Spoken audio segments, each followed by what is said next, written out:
हे game changers, आज हम बात करेंगे एक ऐसी पावरफुल चीज के बारे में जिसे समझ के अगर आप अच्छे से अप्लाई करें तो आप छोटे से स्टेप लेके बहुत बड़ी चीजें अचीव कर सकते हैं। आप अपने से कहीं ज्यादा स्मार्ट और टैलेंटेड लोगों से आगे निकल सकते हैं। ये आपको हेल्थ, वेल्थ, रिलेशनशिप हर चीज में हेल्प करेगा। दोस्तों, ये पावरफुल चीज है कंपाउंड इफेक्ट, जिसके बारे में आइंस्टाइन ने भी ये कहा, कंपाउंड इंटरेस्ट दुनिया का 8वां अजूबा है और कंपाउंडिंग दुनिया की सबसे पावरफुल चीज है। जो इसे समझता है वो इसे अर्न करता है और जो इसे नहीं समझता वो इसे पे करता है। आखिर आइंस्टाइन इसे दुनिया की सबसे पावरफुल चीज क्यों मानते थे, ये समझने के लिए ये पूरी वीडियो जरूर देखें। तो चलिए शुरू करते हैं। दोस्तों, कहते हैं कि किसी बादशाह ने जब चेस गेम खेली तो उसे वो गेम इतनी पसंद आ गई कि उसने चेस के क्रिएटर को बुला के ये कहा कि बोलो तुम्हें क्या चाहिए। उस क्रिएटर ने कहा कि बादशाह सलामत, और कुछ नहीं, बस इस गेम के पहले स्क्वायर पे एक राइस का दाना रख के हर अगले स्क्वायर पे उसे डबल कर दें। तो बादशाह बहुत गुस्सा हुए और सोचा क्या बेवकूफ आदमी है, और उस क्रिएटर को कहा कि तुमने ये मामूली से दाने मांग के मेरी इंसल्ट की है। अगर तुम्हें कुछ चाहिए था तो तुम हीरे जवाहरात मांगते। तो उस क्रिएटर ने कहा, नहीं बादशाह सलामत, मेरे लिए बस इतना ही काफी है।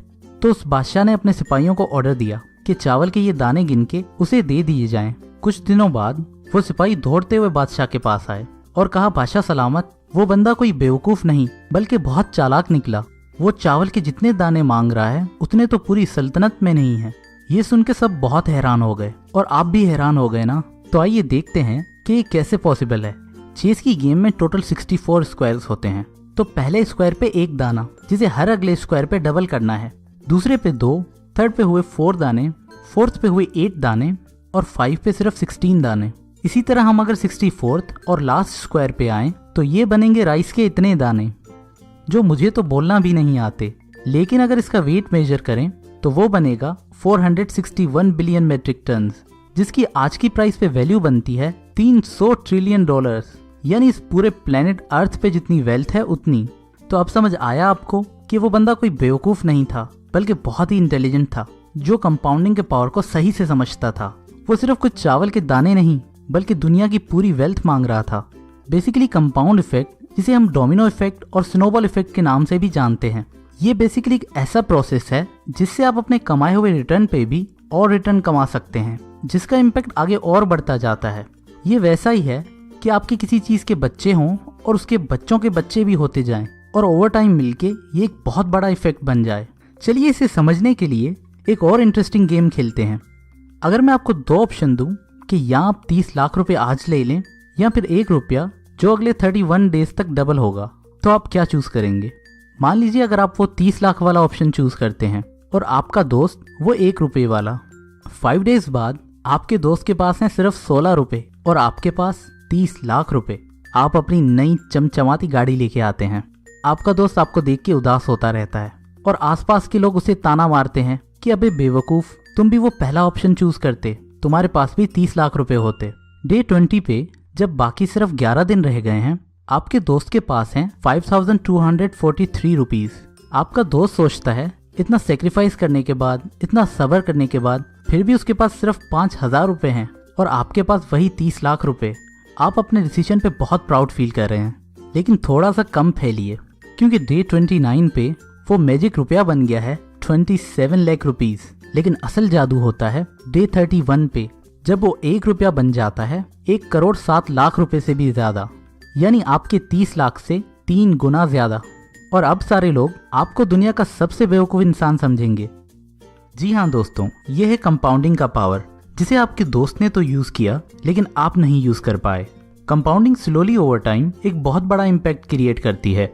अगर हम कंपाउंडिंग का ग्राफ देखें तो वो कुछ ऐसा होता है। शुरू में रिजल्ट्स बहुत स्लो होते हैं, लेकिन अगर हम कंसिस्टेंट रहें तो हमारी सारी एफर्ट्स मिलके एक बहुत बड़ा कंपाउंड इफेक्ट क्रिएट करती हैं, जिसके बाद चीजें बहुत तेजी से ग्रो करती हैं। लेकिन दोस्तों, इंसान बहुत बेसब्रा है, इसलिए जब शुरू में रिजल्ट्स नहीं आते तो बहुत सारे लोग क्विट कर लेते हैं। जैसे कोई वेट लूज करने के लिए वॉक करना या जिम जाना शुरू करता है, लेकिन कुछ हफ्तों में रिजल्ट ना मिलने की वजह से वो वॉक करना या जिम जाना ही छोड़ देता है। हम में से काफी लोग अपनी लाइफ चेंज करना चाहते हैं, उसके लिए कुछ बुक्स पढ़ना या मोटिवेशनल वीडियोस सुनना शुरू करते हैं, लेकिन क्योंकि ऐसी चीजों का जल्दी रिजल्ट नहीं मिलता, हम उस कंपाउंडिंग पॉइंट से पहले ही क्विट कर लेते हैं। दोस्तों, इस प्रिंसिपल को हम हमारी लाइफ के हर पार्ट को इम्प्रूव करने में यूज कर सकते हैं। चलिए इस चीज को हम प्रैक्टिकली अप्लाई होता हुआ देखते हैं। फॉर एग्जाम्पल, 3 जिगरी यार हैं। तीनों 50,000 पर मंथ कमाते हैं और तीनों एक ही एरिया में रहते हैं। तीनों दोस्त मैरिड भी हैं और उनकी लाइफ बस ठीक ठाक चल रही है। एक का नाम है शाहरुख, दूसरे का सलमान और तीसरे का आमिर। तीसरा दोस्त आमिर डिसाइड करता है कि वो अपनी लाइफ में थोड़ी सी पॉजिटिव चेंजेस लाएगा, जैसे रोजाना किसी बुक के 10 पेजेस पढ़ना और अपनी डेली डाइट से सिर्फ 125 कैलोरीज कट करना। वहीं दूसरे दोस्त सलमान कुछ पुअर चॉइसेस मेक करते हैं। वो एक बहुत बड़ा टीवी ले आते हैं और रोजाना उस पे अपना फेवरेट प्रोग्राम देखना शुरू कर देते हैं। वो रोजाना टीवी देखते हुए थोड़े चिप्स और चॉकलेट्स भी खाते हैं। वहीं उनके दोस्त शाहरुख अपनी लाइफ में कोई भी चेंजेस नहीं लाते और जैसे लाइफ चल रही है वैसे ही चलने देते हैं। 5 महीने बाद तीनों में कुछ खास डिफरेंस नहीं है। तीनों का वेट भी सेम है, बस आमिर थोड़ा बुक्स रीड करता है और सलमान टीवी देखता है और शाहरुख जैसा चल रहा था वैसा ही चलने देता है। 1 साल गुजरने के बाद भी तीनों में कोई खास डिफरेंस नजर नहीं आता, लेकिन 31 मंथ्स गुजरने के बाद हम तीनों में क्लियर डिफरेंस देख सकते हैं। आमिर बहुत फिट हो गए हैं, वहीं सलमान बहुत मोटे हो गए हैं।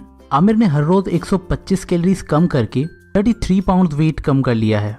वहीं सलमान ने रोजाना 125 कैलोरीज ज्यादा खा के 33 पाउंड वेट गेन कर लिया है और शाहरुख अभी पहले जैसे ही हैं।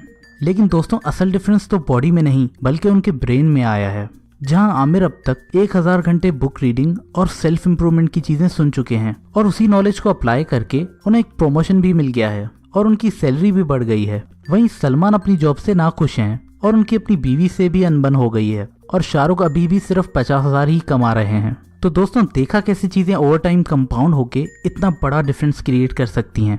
दोस्तों ओवरनाइट सक्सेस जैसा कुछ नहीं होता। हम बस दूसरों को कामयाब होते या फेमस होते देख के यही सोचते हैं कि यार ये तो ओवरनाइट कामयाब हो गया, लेकिन ऐसा नहीं है। उसके पीछे उनकी पूरी लाइफ की मेहनत होती है जो थोड़े टाइम में कंपाउंड होके उन्हें स्टार बना देती है। अगर मैं आपको इसको यूज करने का एक फॉर्मूला बताऊं तो दोस्तों वो ये है कि छोटी और स्मार्ट चॉइसेस मेक करें और कंसिस्टेंट रहें। ओवर टाइम आपको रिजल्ट जरूर मिलेगा। अपने आप को ऑटो पायलट पे ना छोड़ें, अपनी लाइफ के डिसीजंस खुद मेक करें। तो ये बातें मैंने आपको डेरेन हार्डी की बुक द कंपाउंड इफेक्ट से बताई हैं। दोस्तों